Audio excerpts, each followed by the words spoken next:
Hey guys, welcome to India online form YouTube channel. Guys, आज की इस video में हम बात करने वाले हैं steel authority of India limited online form 2022 के अपडेट के बारे में। कैसे आप सभी एलिजिबल कैंडिडेट सेल यानी कि steel authority of India limited के एग्जीक्यूटिव और नॉन एग्जीक्यूटिव के 158 खाली पोस्ट को भरने के लिए अपने ऑनलाइन फॉर्म फिल कर सकते हो। रजिस्ट्रेशन से लेकर प्रिंट तक हम आपको पूरी डिटेल दिखाएंगे। बस आपको इस वीडियो को स्किप के बिना शुरू से लेकर एंड तक देखना है। उसके बाद वीडियो पसंद आए तो इसे लाइक और शेयर कर दें। चैनल पर नए हो तो इसे सब्सक्राइब कर ले। तो गाइज, बिना कोई वक्त गंवाए चलिए शुरू करते हैं।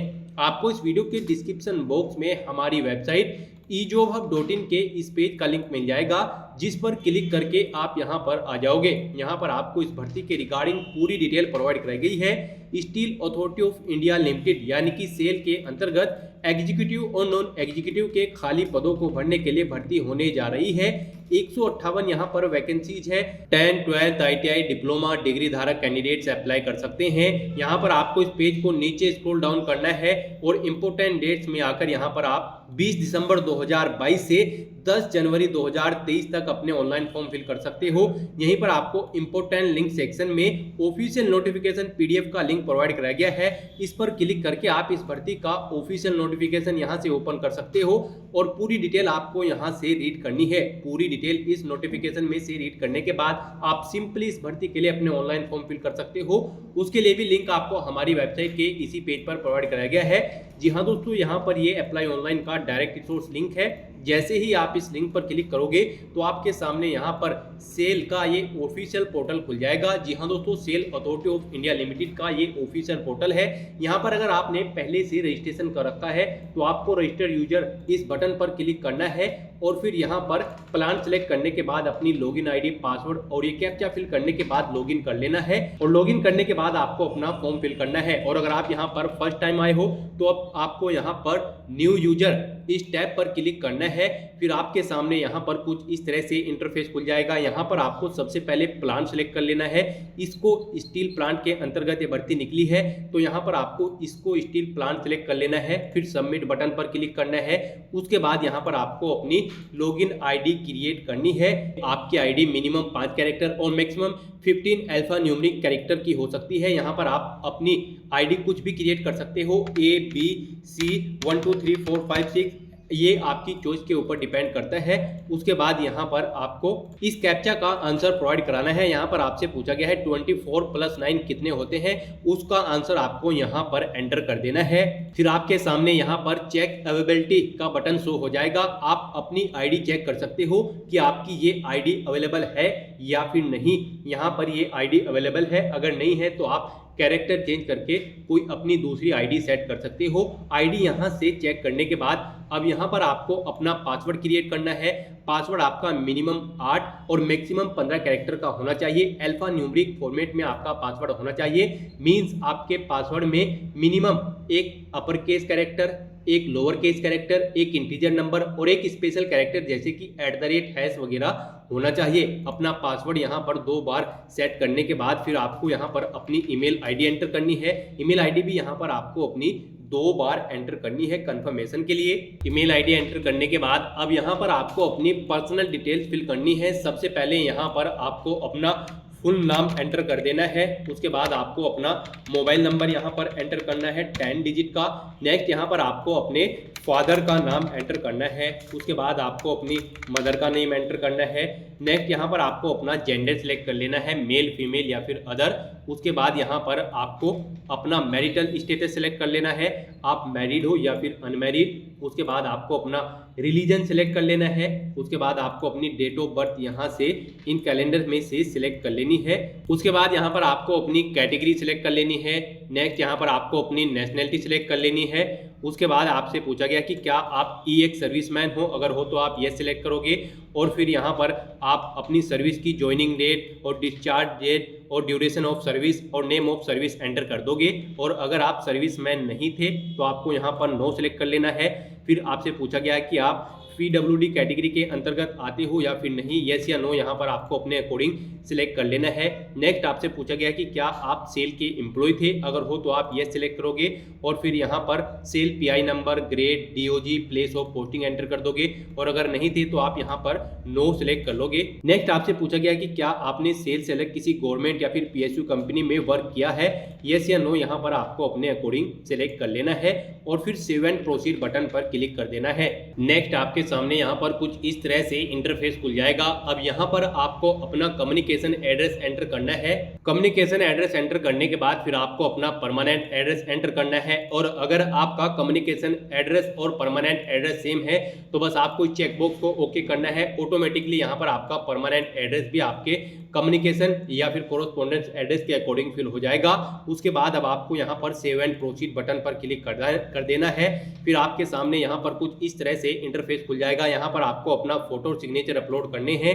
यहाँ पर आपका फोटो का साइज 3.5 इंटू 4.5 सेंटीमीटर में होना चाहिए। मैक्सिमम केबी यहाँ पर इसकी 50 रखी गई है जेपीजी फॉर्मेट में और सिग्नेचर भी आपके यहाँ पर 10 से 20 केबी के बीच में होने चाहिए 6 इंटू 3 सेंटीमीटर्स में। तो अब आपको चूज फाइल बटन पर क्लिक करके फाइल को सिलेक्ट करके अपलोड कर देना है। तो इस तरह से यहाँ पर अपना फोटो और सिग्नेचर अपलोड करने के बाद अब आपको एक बार फिर से सेव एंड प्रोसीड बटन पर क्लिक करना है। नेक्स्ट आपके सामने यहाँ पर कुछ इस तरह से इंटरफेस खुल जाएगा। आपके रजिस्ट्रेशन की पूरी डिटेल आपको यहाँ पर शो कर दी गई है। आपको इसे 1 बाय 1 करके केयरफुली चेक कर लेना है और अगर कहीं पर मिस्टेक है तो आप एडिट योर डाटा बटन पर क्लिक करके एडिट कर सकते हो। अदरवाइज यहाँ पर आपको इस डिक्लेरेशन सेक्शन में आकर इस चेकबॉक्स को ओके करके डिक्लेयर करना है और फिर सेव एंड प्रोसीड बटन पर क्लिक कर देना है। उसके बाद आपको प्रिंट बटन पर क्लिक करके अपने रजिस्ट्रेशन का एक प्रिंट आउट ले लेना है फ्यूचर रेफरेंस के लिए और उसके बाद आपको login/continue to your dashboard इस बटन पर क्लिक कर देना है। उसके बाद यहाँ पर आपके सामने कुछ इस तरह से इंटरफेस खुल जाएगा। यहाँ पर अब आपको अपना प्लान सेलेक्ट कर लेना है, इसको स्टील प्लान। फिर यहाँ पर अपनी लॉगिन आईडी जो आपने अभी अभी क्रिएट की है और पासवर्ड एंटर करना है और इस कैप्चे का आंसर यहाँ पर एंटर करने के बाद सबमिट बटन पर क्लिक करके लॉगिन कर लेना है। लॉगिन करने के बाद आपके सामने यहाँ पर कुछ इस तरह से इंटरफेस खुल जाएगा। अब यहाँ पर आपको करंट ओपनिंग बटन पर क्लिक करना है। उसके बाद आपके सामने यहाँ पर कुछ इस तरह से इंटरफेस खुलेगा।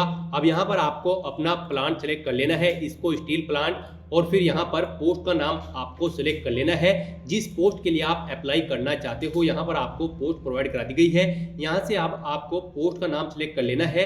यहाँ पर आपको एग्जीक्यूटिव और नॉन एग्जीक्यूटिव की सभी पोस्ट प्रोवाइड कराई गई है। हम यहाँ पर आपको ऑपरेटर कम टेक्नीशियन की सिविल पोस्ट के लिए अप्लाई करके दिखा रहे हैं। बाकी की पोस्ट के लिए भी आप सेम ऐसे ही अप्लाई कर सकते हो। तो यहाँ पर पोस्ट का नाम सिलेक्ट करने के बाद अब आपको प्रोसीड बटन पर क्लिक करना है। फिर आपके सामने यहाँ पर कुछ इस तरह से इंटरफेस खुल जाएगा। यहाँ पर आपको अपनी एप्लीकेंट की डिटेल फिल करनी है, फिर कम्युनिकेशन डिटेल्स, फिर अदर डिटेल्स और एजुकेशनल क्वालिफिकेशन फिल करने के बाद आपको प्रीव्यू चेक करना है और फिर अपना फॉर्म सबमिट करके कंफर्म कर देना है। तो अब यहाँ पर आपको कंटिन्यू बटन पर क्लिक करना है। फिर आपके सामने यहाँ पर कुछ इस तरह से इंटरफेस खुल जाएगा। यहाँ पर आपको पोस्ट की डिटेल प्रोवाइड करा दी गई है। आपको इस चेकबॉक्स को ओके करना है, फिर सेव एंड कंटिन्यू बटन पर क्लिक करना है। यहाँ पर आपको आपके एप्लीकेंट की पूरी डिटेल, जी हाँ दोस्तों, आपकी पूरी डिटेल प्रोवाइड करा दी गई है और यहाँ पर इस चेकबॉक्स को ओके करने के बाद सेव एंड कंटिन्यू बटन पर क्लिक कर देना है। फिर आपके सामने यहाँ पर कुछ इस तरह से इंटरफेस खुल जाएगा। यहाँ पर आपकी एड्रेस की डिटेल आपको प्रोवाइड कराई गई है। आपको अपना एड्रेस चेकआउट कर लेना है। गाइस यहाँ पर ये सभी डिटेल्स आप रजिस्ट्रेशन टाइम पे फिल कर चुके हो, इसलिए यहाँ पर ये सभी डिटेल्स ऑटोमेटिकली आपको फिल मिल रही है। आपको बस इन्हें चेक करना है और फिर इस चेकबॉक्स को ओके करने के बाद सेव एंड कंटिन्यू बटन पर क्लिक कर देना है। अब यहाँ पर भी आपको इस चेकबॉक्स को ओके करना है, फिर सेव एंड कंटिन्यू बटन पर क्लिक कर देना है। अब यहाँ पर आपको अपनी क्वालिफिकेशन की डिटेल इस पोस्ट के रिगार्डिंग एंटर करनी है जो पोस्ट आपने सिलेक्ट की है। सबसे पहले यहाँ पर आपको अपनी 10th क्लास की डिटेल को फिल कर देना है। सबसे पहले आप पासिंग डेट यहाँ पर एंटर करोगे इस कैलेंडर में से। उसके बाद कोर्स का नाम आपको यहाँ से सिलेक्ट कर लेना है, मैट्रिकुलेशन। उसके बाद इंस्टीट्यूट, बोर्ड या फिर कमीशन या काउंसिल का नाम यहाँ पर आपको एंटर कर देना है। नेक्स्ट यहाँ पर आपको अपने डिप्लोमा की डिटेल्स एंटर करनी है। नेम ऑफ द कोर्स में आपको डिप्लोमा सिविल इंजीनियरिंग सिलेक्ट कर लेना है और पासिंग डेट आपको यहाँ से इस कैलेंडर में से सिलेक्ट कर लेनी है कि आपने ये डिप्लोमा कब पास आउट किया था। फिर आपको यहाँ पर बोर्ड का नाम एंटर कर देना है। उसके बाद यहाँ पर आपको डिप्लोमा के अपने मार्क्स एंटर करने हैं, कितने मार्क्स आपने ऑब्टेन किए थे यहाँ पर आपको एंटर करना है, टोटल कितने मार्क्स थे वो आपको एंटर करने हैं, परसेंटेज आपकी ऑटोमेटिकली आपके ऑब्टेन मार्क्स और टोटल मार्क्स के अकॉर्डिंग निकलकर यहाँ पर सामने आ जाएगी। और फिर यहाँ पर आपको इस चेकबॉक्स को ओके करना है और सेव एंड कंटिन्यू बटन पर क्लिक कर देना है। फिर आपके सामने यहाँ पर कुछ इस तरह से इंटरफेस खुल जाएगा। यहाँ पर आपको सभी डिटेल्स चेकआउट कर लेनी है और इस पेज को नीचे स्क्रॉल डाउन करना है। स्क्रॉल डाउन करने के बाद आपको इस चेकबॉक्स को ओके करना है। फिर यहाँ पर yes I agree to proceed इस बटन पर क्लिक कर देना है। फिर आपको यहाँ पर I agree to final submit my online application इस बटन पर क्लिक करके अपना एप्लीकेशन फॉर्म सबमिट कर देना है। यहाँ पर आपका एप्लीकेशन फॉर्म सक्सेसफुली सबमिट हो चुका है। अब आपको इस पेज को नीचे स्क्रॉल डाउन करके मेक पेमेंट बटन पर क्लिक करना है और अपना एप्लीकेशन फीस का अमाउंट यहाँ पर जमा करा देना है। यहाँ पर जिस पोस्ट के लिए फीस रिक्वायर्ड है उसके लिए आप फीस जमा करा सकते हो और यहाँ पर जिस पोस्ट के लिए फीस रिक्वायर्ड नहीं है उसके लिए आपको फीस जमा नहीं करानी है। तो गाइस ऐसे आप अपना steel authority of India limited का एग्जीक्यूटिव और नॉन एग्जीक्यूटिव पोस्ट के लिए ऑनलाइन फॉर्म फिल कर सकते हो। आज की वीडियो में बस इतना ही। आई होप ये वीडियो आपको पसंद आई होगी। अगर पसंद आई हो तो इसे लाइक और शेयर करें, चैनल पर नए हो तो इसे सब्सक्राइब कर लें। Thanks for watching.